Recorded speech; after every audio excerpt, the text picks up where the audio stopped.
Assalamualaikum warahmatullahi wabarakatuh. Selamat pagi Ibu dosen dan teman-teman semuanya. Semoga kita semuanya dalam keadaan sehat walafiat dan selalu dalam lindungan Allah Subhanahu wa taala. Sebelumnya perkenalkan, saya dari kelompok 11 yang akan mempresentasikan dan mempraktekkan tentang analisis regresi. Oke, langsung saja saya akan menjelaskan tentang analisis regresi. Mohon untuk disimak baik-baik. Oke, pertama yaitu penjelasan tentang analisis regresi. Nah, karena saya menggunakan bahasa buku, jadi bahasanya agak sulit dipahami. Jadi akan saya jelaskan menggunakan bahasa sendiri. Jadi, kalau dari bahasa buku, analisis regresi dapat membantu peneliti atau analis dalam meramalkan, memprediksi, atau memperkirakan tentang apa yang akan terjadi di masa yang akan datang berdasarkan data-data statistik yang didapatkan pada masa lalu atau sekarang untuk membantu dalam pengambilan keputusan. Analisis regresi ini dapat menjadi salah satu cara untuk memprediksi seberapa besar perubahan pada variabel terikat atau dependen akibat pengaruh variabel bebas atau independen. Nah, regresi sederhana dapat dianalisis karena didasari oleh hubungan fungsional atau hubungan sebab akibat atau hubungan kausal antara variabel bebas atau X dan variabel terikat. Oke, jadi dari penjelasan analisis regresi ini dapat saya simpulkan bahwa analisis regresi ini dapat membantu peneliti dalam memprediksi seberapa besar perubahan pada variabel terikat atau dependen akibat pengaruh variabel bebas atau independen.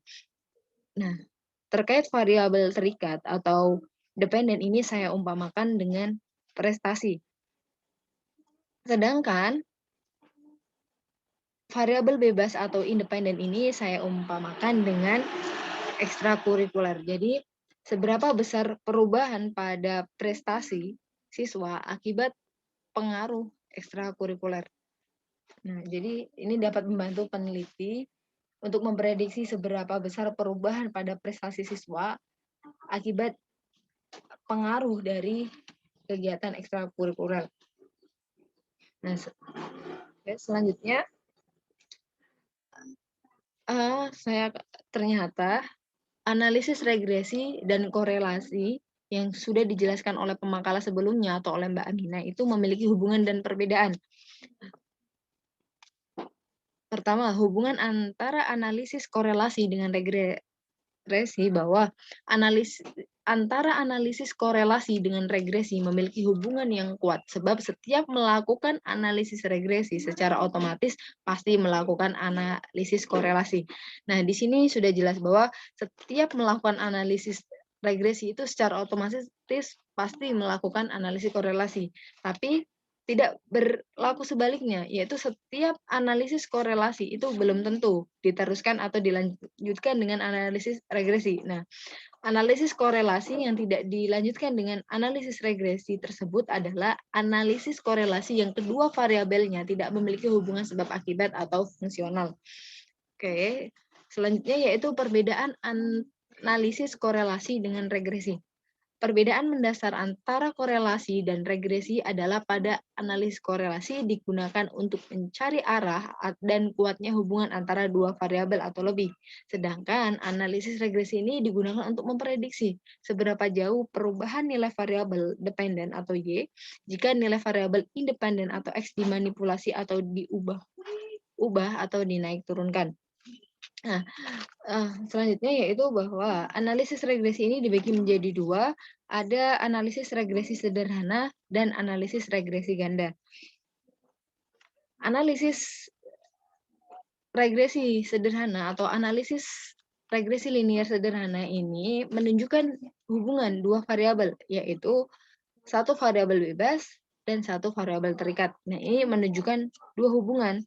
Nah, sedangkan analisis regresi linear ganda ini kalau bahasa buku yaitu adalah alat analisis peramalan nilai pengaruh antara dua variabel bebas atau lebih atau X terhadap satu variabel terikat atau Y dalam rangka membuktikan ada tidaknya hubungan fungsional atau kausal antara dua variabel bebas atau lebih atau X tersebut terhadap satu variabel terikat atau Y. Jadi secara singkatnya, terkait analisis regresi linear ganda ini untuk memprediksi nilai pengaruh dua variabel bebas atau lebih terhadap satu variabel terikat. Dan untuk membuktikan ada atau tidaknya hubungan sebab akibat antara dua variabel bebas atau lebih terhadap satu variabel terikat. Jadi di sini itu untuk memprediksi nilai ya yang dipengaruhi oleh variabel bebas dan terhadap variabel terikat. Oke. Selanjutnya saya akan mempraktekannya dari kedua analisis regresi tersebut. Nah, teman-teman bisa dipersiapkan atau dibuka dulu aplikasi SPSS-nya dan langkah-langkahnya bisa mengikuti saya atau bagi yang ketinggalan bisa melihat di PPT yang saya share. Karena itu contohnya atau langkah-langkahnya persis seperti di referensi buku yang sudah Ibu dosen pernah share. Nah, terkait data-datanya bisa dibuka di Microsoft Excel yang sudah saya share. Nah, nanti tinggal di copy paste saja. Nah, oke, karena ini saya upload di YouTube. Nah, terkait prakteknya sudah saya upload sebelumnya di channel YouTube saya, bisa dicari aja postingan atau video sebelum penjelasan ini. Nah, karena saya mempraktekannya ada di Zoom dan ada juga di YouTube. Nah, di YouTube ini sengaja saya upload juga di YouTube karena untuk memudahkan teman-teman yang tidak ikut berpartisipasi. Oke, karena prakteknya sudah ya, jadi saya akan menjelaskan secara singkatnya aja terkait praktek analisis regresi linear sederhana dan analisis regresi linear ganda. Nah, untuk analisis regresi sederhana ini, saya mengambil contoh. Misalnya, ada seorang mahasiswa Unusia ingin mengetahui apakah ada pengaruh antara keaktifan di kegiatan ekstrakurikuler siswa SMK Citra Bangsa terhadap prestasi mereka. Untuk keperluan tersebut, ia memberikan kuesioner kepada 10 siswa sebagai responden yang berisi 10 pertanyaan per variabel. Instrumen penelitian menggunakan skala pengukuran Likert dengan skor 4 sangat setuju, 3 setuju, 2 tidak setuju, dan 1 sangat tidak setuju. Taraf signifikan koefisien sama dengan 5%. Nah, data dianggap memenuhi asumsi dan persyaratan analisis, yaitu apabila data dipilih secara random, berdistribusi normal, berpola linear, data sudah homogen, dan memiliki pasangan yang sama sesuai dengan subjek yang sama. Data total hasil jawaban variabel keaktifan ekstrakurikuler ditandai dengan simbol X atau variabel X, dan intelijensi atau Y ditandai dengan Y atau variabel terikat. Oke, datanya bisa kalian lihat karena respondennya ada 10, jadi sampai 10, terus ekstrakurikuler totalnya sekian, prestasi sekian. Oke. Langkah-langkahnya kurang lebih seperti ini. Nah, nah, kemudian yang kedua yaitu analisis regresi linear ganda. Nah, saya mengambil contoh misalnya, mahasiswa Unusia ingin mengetahui apakah terdapat hubungan antara keaktifan organisasi ekstrakurikuler atau UKM dan kemandirian belajar mahasiswa terhadap tingkat intelijensi mahasiswa Fakultas Agama Islam. Nah, untuk keperluan tersebut, ia memberikan kuesioner kepada 10 mahasiswa sebagai responden yang berisi 10 pertanyaan per variabel. Nah, penelitiannya menggunakan skala pengukuran Likert dengan skor 4 sangat setuju, 3 setuju, 2 tidak setuju, dan 1 sangat tidak setuju. Nah, taraf signifikan koefisien sama dengan 5%. Nah, terkait penggunaan skala pengukuran Likert ini sama dengan analisis regresi sederhana. Nah, kemudian data total hasil jawaban variabel keaktifan ekstrakurikuler ditandai dengan X1 Kemudian kemandirian belajar ditandai dengan X2 dan intelijensi ditandai dengan tanda Y. Nah, dapat dilihat pada tabel berikut. Oke, respondennya karena 10. Jadi datanya ada 10. Terkait ini pada baris terakhir ini artinya sum atau auto sum itu menandakan jumlah dari total ekstrakurikuler, terus kemandirian belajar, dan intelijensi atau Y. Oke, langkah-langkahnya kurang lebih seperti ini.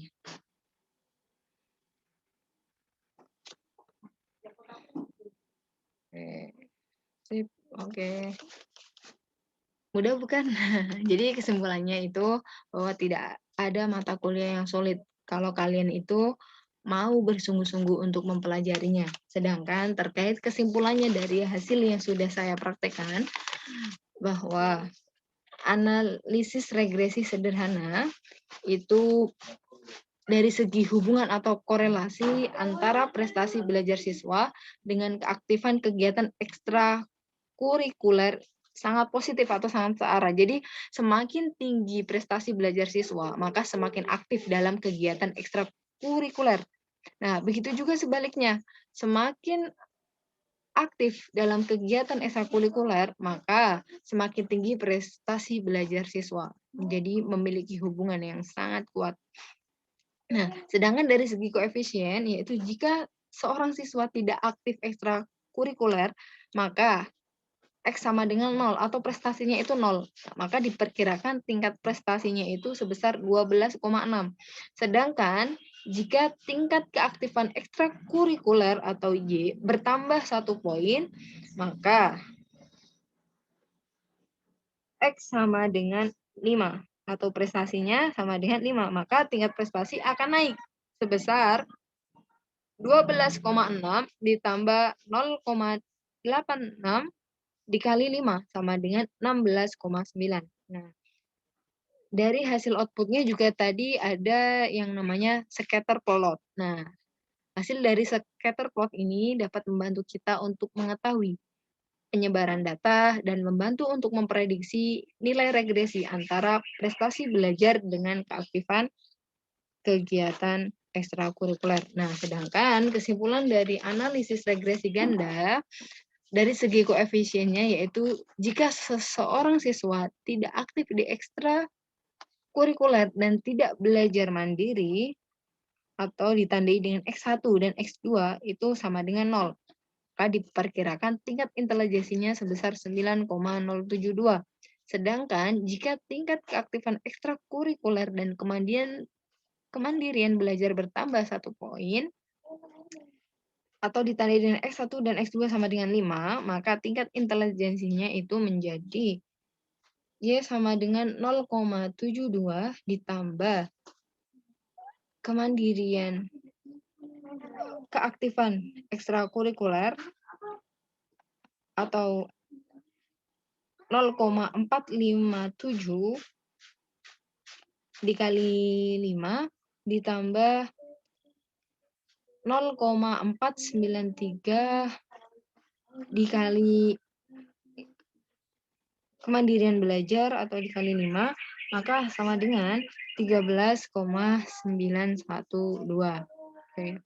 Jadi terkait regresi linear sederhana dan regresi linear ganda itu sebenarnya hampir mirip dari segi kayak langkah-langkahnya juga hampir mirip, cuma yang membedakan kalau yang regresi sederhana ini kan untuk memprediksi seberapa besar perubahan pada variabel terikat yang dipengaruhi oleh variabel bebas.